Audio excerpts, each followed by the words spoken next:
Assalamualaikum warahmatullahi wabarakatuh. Yang kami hormati Bu Nike Widya Kusumastuti selaku dosen pengampu mata kuliah Perkembangan Aliran Linguistik, dan yang kami hormati teman-teman sekalian. Di sini kami kelompok 1 yang beranggotakan Fasabila Budi Utami, Ismi Auliasari, Sinta Anggreni Setiawati, Marcel Teja Kusuma, Setia Adi Buwono, Adenia Tafana akan mempresentasikan tentang aliran struktural Eropa.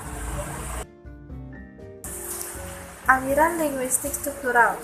Aliran linguistik struktural merupakan tantangan linguistik tradisional yang berpegang pada filsafat dan logika. Pengembangan linguistik struktural meletakkan fondasi kajiannya pada bentuk bahasa. Cara kerja aliran ini berpegang pada asumsi bahwa ekspresi bahasa merupakan sebuah struktur yang dibangun oleh segmen-segmen. Aliran struktural kenapa bisa menjadi tantangan bagi linguistik tradisional? Karena cara kerja aliran ini berpegang pada asumsi bahwa ekspresi bahasa merupakan sebuah struktur yang dibangun oleh segmen-segmen, kemudian meletakkan fondasi kajiannya pada bentuk bahasa. Ini berbeda pada linguistik tradisional yang masih berpegang pada aliran filsafat dan logika. Aliran struktural di Eropa. Aliran struktural di Eropa daratan merupakan perkembangan lebih lanjut lagi dari pikiran-pikiran Ferdinand de Saussure. Ferdinand de Saussure ini merupakan bapak linguistik modern. Pikiran Ferdinand de Saussure. De Saussure merupakan bapak linguistik modern seperti yang saya sebutkan tadi. Berdasarkan pandangan-pandangannya dimuat dalam bukunya yang berjudul Cours de Linguistique Générale, pandangan yang dimuat dalam buku tersebut mencakup 4 hal, yaitu tela asinkronik dan diakronik, perbedaan lingue dan parole, perbedaan signifian dan signifi, dan hubungan sintagmatik dan paradigma. Di sini saya akan menjelaskannya sedikit. Pada awal abad ke-20, yaitu tepatnya pada tahun 1916, lahir aliran linguistik struktural. Aliran ini lahir bersama dengan diluncurkannya buku Cours de Linguistique Générale karya Ferdinand de Saussure. Ferdinand de Saussure juga dikenal sebagai bapak struktural dan sekaligus bapak linguistik modern. Ferdinand de Saussure dianggap sebagai bapak linguistik modern berdasarkan pandangan-pandangan yang dimuat dalam bukunya, yaitu Cours de Linguistique Générale. Pandangan yang dimuat dalam buku tersebut mengenai 4 hal yang seperti tadi, yaitu yang pertama, tela asinkronik dan diakronik. Tela asinkronik mempelajari bahasa dalam kurun waktu tertentu saja, sedangkan diakronik merupakan telaah bahasa sepanjang masa. Kemudian yang kedua yaitu perbedaan lingue dan parole. Lingue yaitu keseluruhan sistem tanda yang berfungsi sebagai alat komunikasi verbal antara para anggota suatu masyarakat bahasa. Sifatnya yaitu abstrak, sedangkan parole sifatnya konkret, karena parole ini tidak lain daripada realitas fisik yang berbeda dari yang satu dengan orang yang lain. Maksudnya setiap orang itu berbeda-beda. Untuk yang ketiga yaitu membedakan signifian dan signifi. Signifian adalah citra bunyi atau kesan psikologis bunyi yang timbul dalam alam pikiran. Sedangkan signifi adalah pengertian atau kesan makna yang ada dalam pikiran kita. Untuk yang keempat, yaitu hubungan sintagmatik dan paradigmatik. Hubungan sintagmatik adalah hubungan antara unsur-unsur yang terdapat dalam suatu tuturan, yang tersusun secara berurutan dan bersifat linier. Hubungan paradigmatik adalah hubungan antara unsur-unsur yang terdapat dalam suatu tuturan dengan unsur-unsur sejenis yang tidak terdapat dalam tuturan yang bersangkutan. Untuk Lebih jelasnya lagi akan dijelaskan oleh rekan saya selanjutnya. Telaah sinkronik dan diakronik. Telaah secara sinkronik adalah mempelajari suatu bahasa pada suatu kurun waktu tertentu saja. Kata sinkronis berasal dari bahasa Yunani, yaitu sin yang berarti dengan, dan kronos yang berarti waktu atau masa. Dengan demikian, linguistik sinkronis mempelajari bahasa sezaman. Fakta dan data bahasa adalah rekaman yang diujarkan oleh pembicara atau bersifat horizontal. Misalnya, mempelajari bahasa Indonesia yang digunakan pada masa 50-an. Analisis penggunaan bahasa Indonesia pada masa kependudukan Jepang, dan lain sebagainya.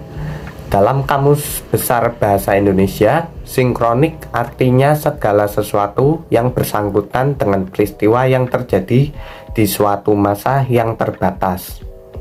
Kesimpulan bahwa pengertian linguistik sinkronis adalah subdisiplin ilmu linguistik yang mempelajari atau mengkaji struktur suatu bahasa atau bahasa-bahasa dalam kurun waktu atau masa tertentu, dan kajiannya lebih difokuskan kepada struktur bahasanya, bukan perkembangannya. Yang kedua, telaah bahasa secara diakronik. Telaah bahasa secara diakronik adalah telaah bahasa sepanjang masa atau sepanjang bahasa digunakan oleh penuturnya. Kata diakronik berasal dari bahasa Yunani, yaitu dia yang berarti melalui, dan kronos yang berarti waktu atau masa. Dengan demikian, yang dimaksud dengan linguistik diakronis adalah subdisiplin linguistik yang menyelidiki perkembangan suatu bahasa dari masa ke masa. Studi diakronis bersifat vertikal, misalnya penggunaan bahasa Indonesia sejak zaman kerajaan hingga sekarang, penggunaan bahasa Jawa dari zaman dahulu hingga saat ini, dan sebagainya. Linguistik diakronis adalah semua yang memiliki ciri evolusi. Diakronis tidak mengubah sistem karena kata yang merubah pun adalah sistem dalam bentuk yang lain dengan sistem sebelumnya. Perubahan yang terjadi di luar kemampuan siapapun. Dalam KBBI, linguistik diakronis yaitu segala sesuatu yang berkenaan dengan pendekatan terhadap bahasa dengan melihat perkembangan sepanjang waktu atau bersifat historis. Kesimpulannya, bahwa pengertian linguistik diakronis adalah subdisiplin linguistik yang mengkaji sejarah atau evolusi bahasa secara historis seiring berjalannya waktu atau masa. Kemudian ada perbedaan language dan parole.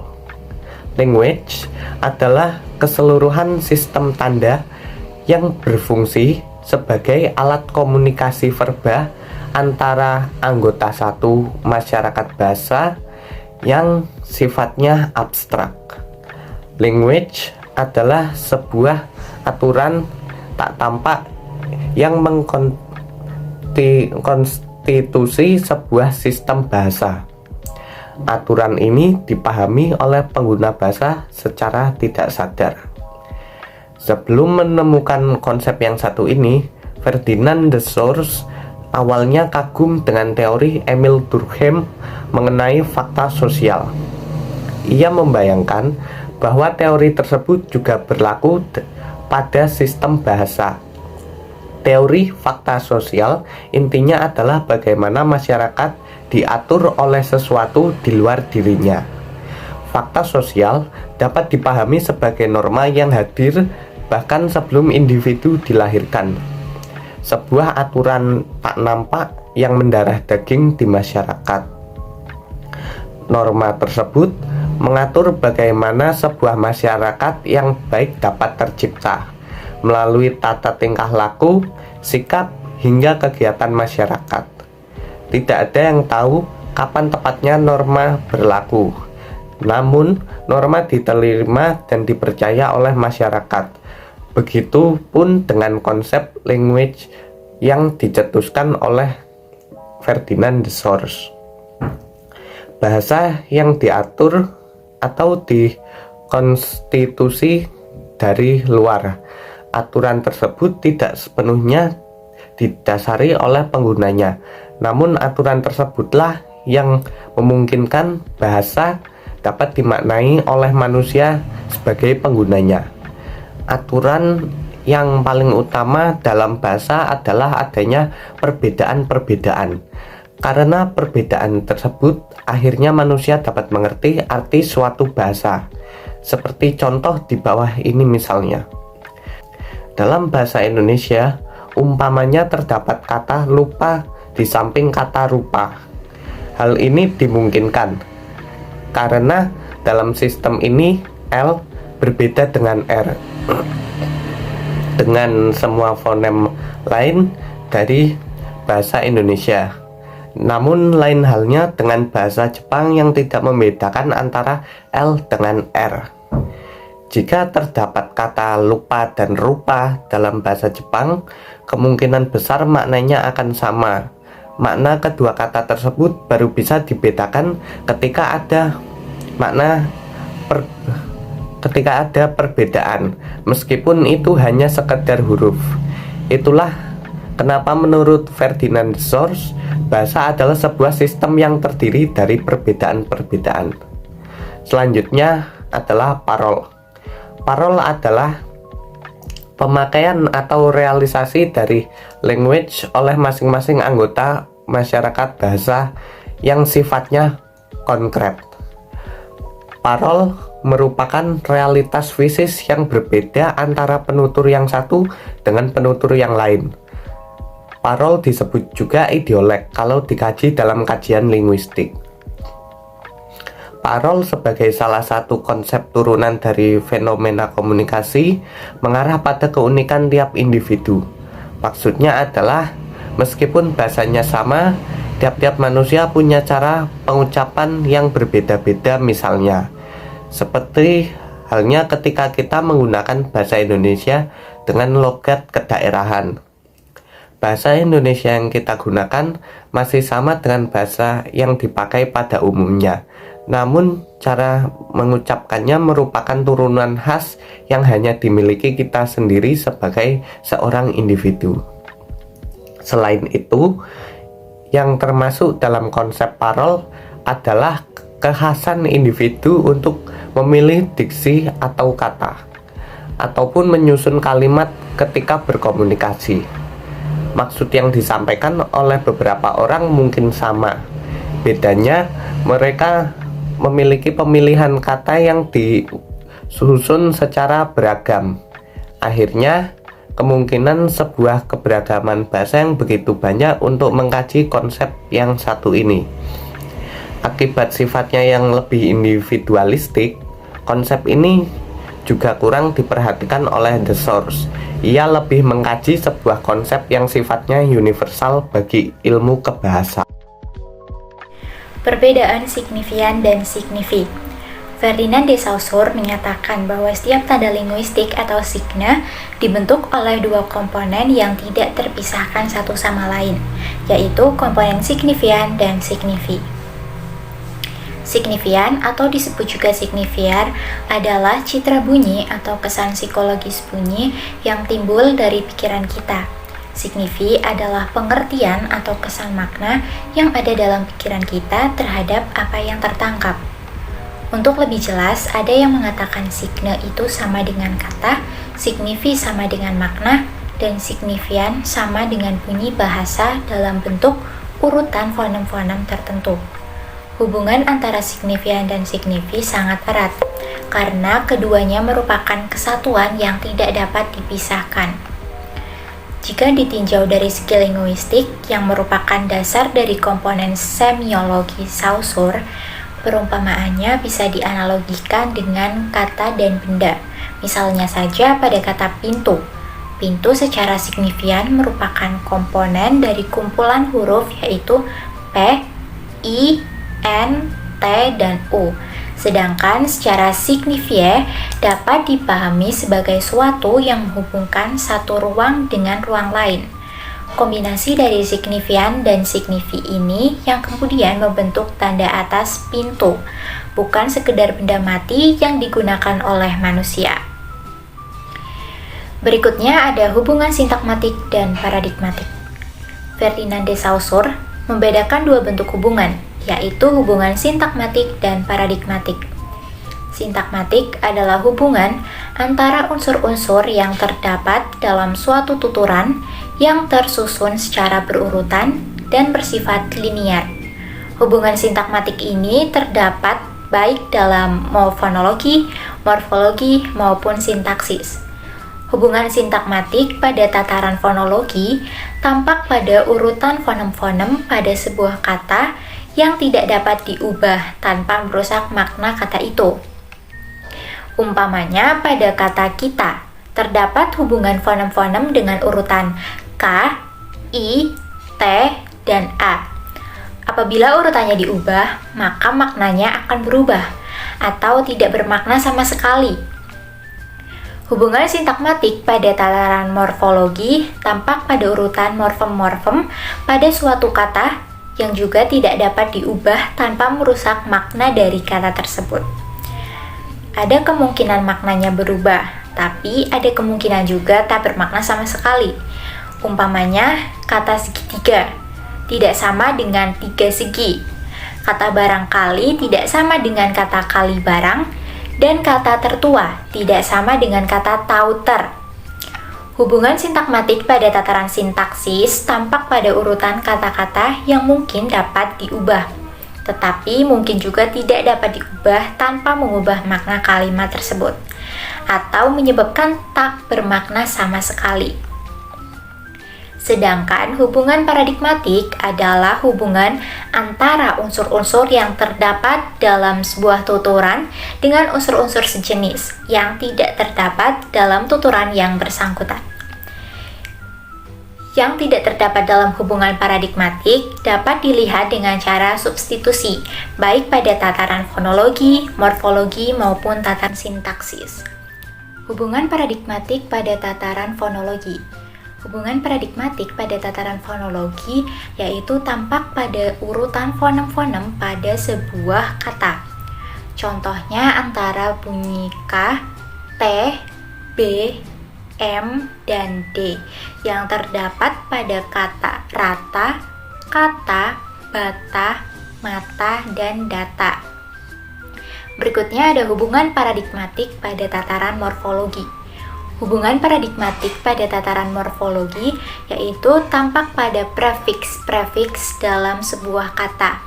Contohnya antara prefiks me, pe, dan te yang terdapat pada kata-kata merawat, dirawat, perawat, dan terawat. Berikutnya ada hubungan paradigmatik pada tataran sintaksis. Hubungan paradigmatik pada tataran sintaksis yaitu hubungan yang menjelaskan tentang kedudukan fungsi subjek, predikat, dan objek. Misalnya pada kalimat Budi membaca koran dan Anton memakai baju. Kita pasti sering mendapati unsur-unsur dalam kalimat berupa subjek, predikat, dan objek serta keterangan atau SPOK. Namun pada kenyataannya tidak semua kalimat selalu memiliki unsur-unsur tersebut.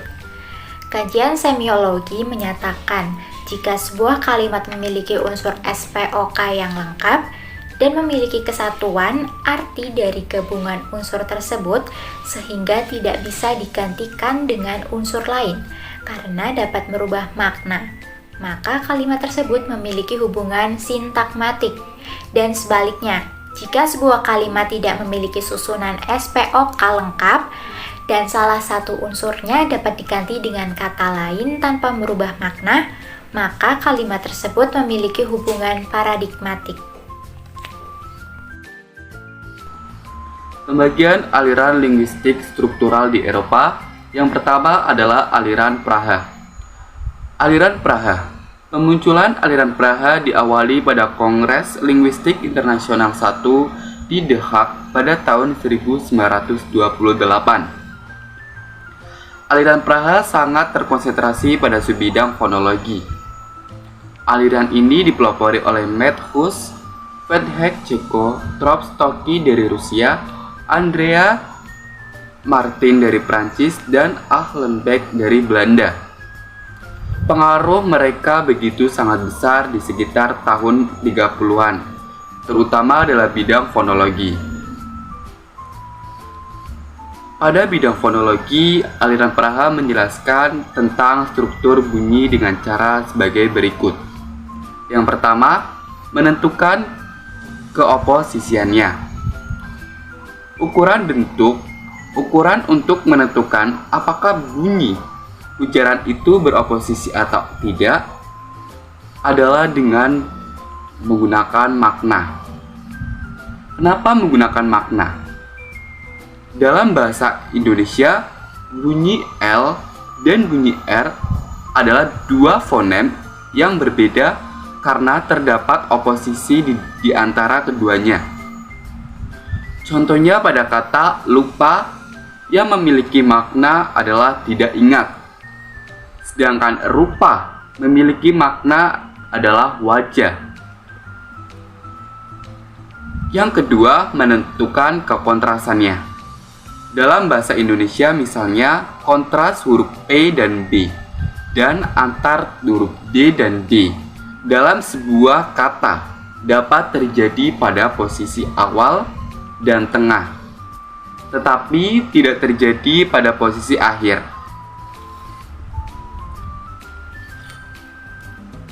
Dalam bidang sintaksis, film Mathus mencoba menelaah kalimat melalui pendekatan fungsional. Menurutnya pendekatan ini kalimat dapat dilihat dari struktur formalnya dan juga di struktur informalnya yang terdapat dalam kalimat yang bersangkutan. Struktur formal menyangkut unsur-unsur gramatikal kalimat tersebut, yaitu subjek dan predikat. Sedangkan struktur informal menyangkut situasi faktual pada kalimat tersebut ketika dihasilkan. Struktur informasi menyangkut unsur tema dan rema. Tema adalah suatu hal yang dibicarakan, sedangkan rema memiliki definisi adalah suatu yang dikatakan mengenai tema. Setiap kalimat mengandung unsur tema dan rema. Contohnya adalah pada kata Budi melirik Sinta atau Sinta melirik Budi. Pada kalimat Budi melirik Sinta, Budi adalah subjek gramatikal atau adalah yang disebut dengan tema.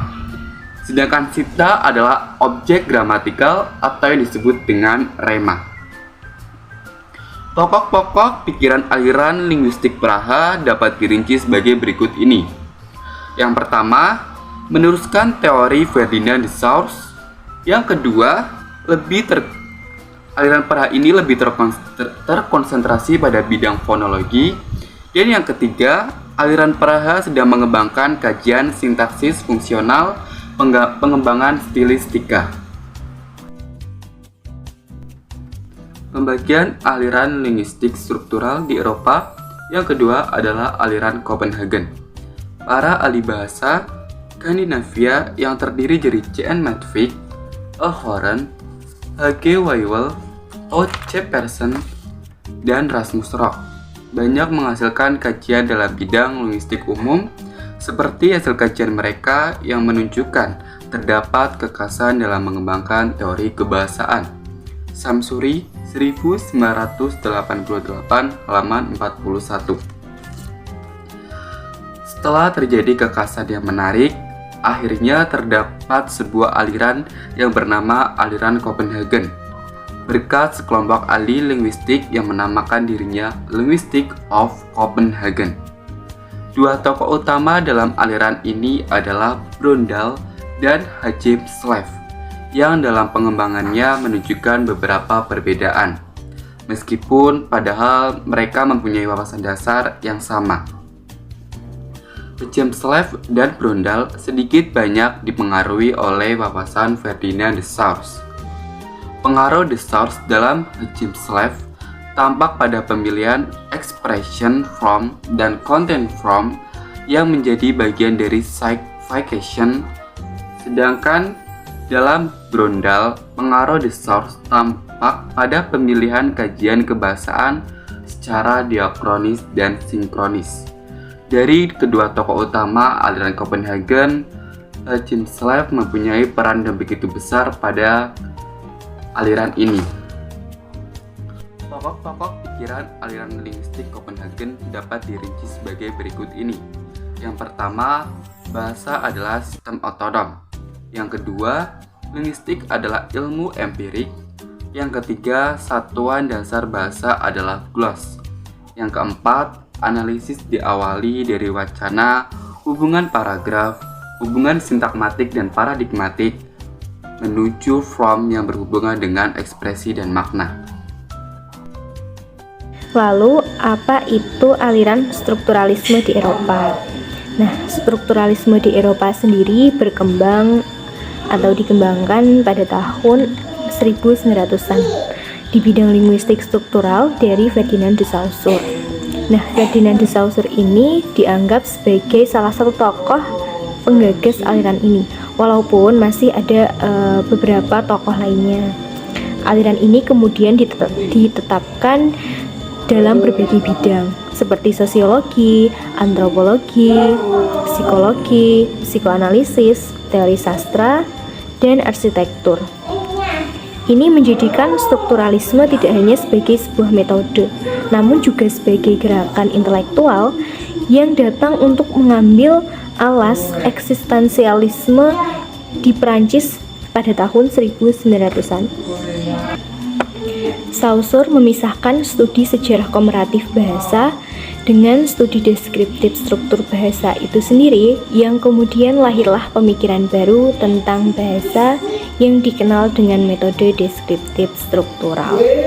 Nah, studi sejarah komparatif bahasa itu sendiri adalah sebuah kajian yang mengkaji perkembangan atau membandingkan antar bahasa-bahasa. Nah, studi sejarah komparatif ini memfokuskan pada objek fase evolusi bahasa. Contoh dari kajian ini adalah sejarah bahasa, bagaimana dan perubahan bahasa itu terjadi, lalu perbandingan satu bahasa dengan bahasa lain. Lalu, studi deskriptif struktur bahasa adalah teori linguistik yang abstrak sebagai alat untuk menyelesaikan deskripsi bahasa-bahasa tertentu dengan praktik dan sukses. Nah, studi deskriptif ini adalah dilakukan pada satu kurun waktu tertentu. Dalam metode deskriptif struktural ada sebuah asas bahwa objek linguistik yang valid adalah mempelajari bahasa dengan objek penelitian bahasa untuk kepentingan bahasa itu sendiri.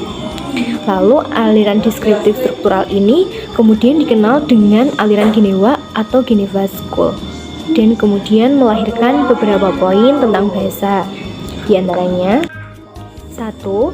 Objek ilmu bahasa yang berkaitan dengan perkataan manusia terbagi menjadi 3 istilah.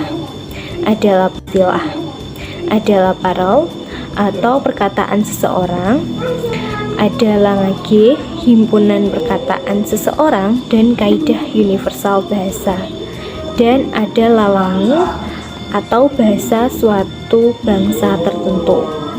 Dan ada yang kedua, ada bahasa adalah sebuah sistem dari himpunan tanda-tanda baca atau linguistic sign, yaitu gambar bunyi yang merujuk pada gambaran pikiran.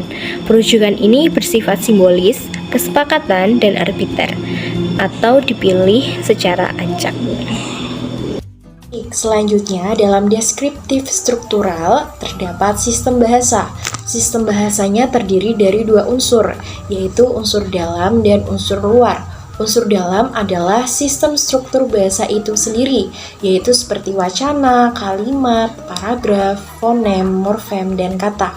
Sementara unsur luarnya tercermin pada studi hubungan antara bahasa dan hal yang mempengaruhinya, seperti ilmu jiwa, ilmu peradaban, ilmu sosiologi, dan sejarah. Bahasa dalam aliran ini diajarkan pada level tertentu, lingkungan tertentu, peradaban, waktu, dan tempat tertentu, sehingga metode deskripsi ini dianggap sangat pas untuk kajian atau penelitian bahasa. Kajian deskriptif terhadap bahasa adalah mengkaji hubungan masing-masing unsur internal bahasa dengan unsur lain dari sistem bahasa.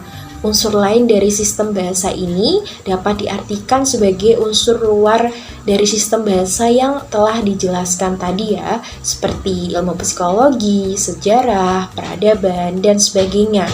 Nah, metode deskripsi tadi kemudian diistilahkan dengan metode sinkronik, yaitu kebalikan dari metode historis komparatif, yaitu diakronik.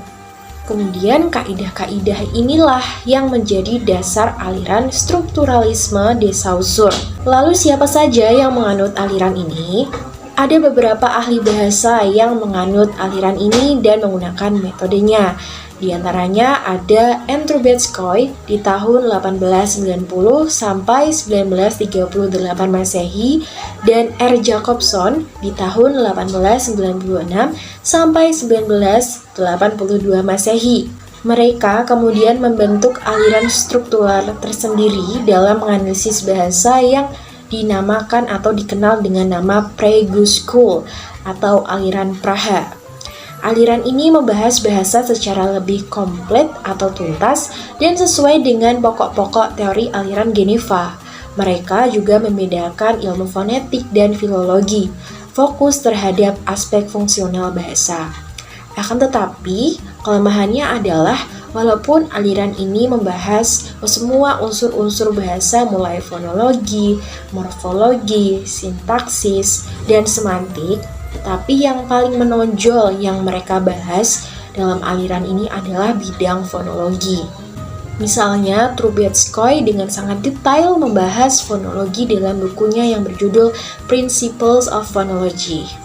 Kemudian ada juga aliran Eropa lainnya yang berdekatan dengan dua aliran sebelumnya, yaitu aliran Copenhagen School yang didirikan oleh Louis Hjelmslev di tahun 1899 sampai 1965 Masehi dan Otto Jespersen di tahun 1869 sampai 1930 Masehi. Dalam aliran ini, Hjelmslev dianggap tokoh paling berjasa karena telah mengembangkan teori wawasan prolegomena dalam mengembangkan teori linguistik dan mengembangkan teori yang disebut glosematik.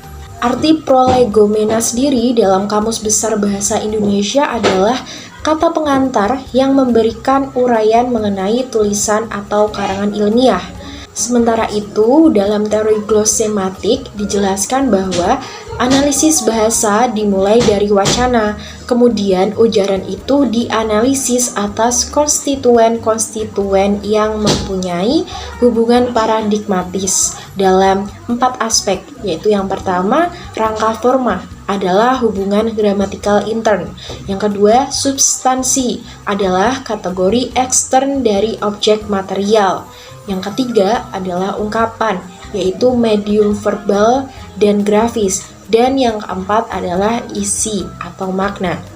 Prosedur yang bersifat analitis dan semi-aljabar ini menghasilkan satuan dasar yang disebut glosem, yang mempunyai pengertian kurang lebih sama dengan morfem.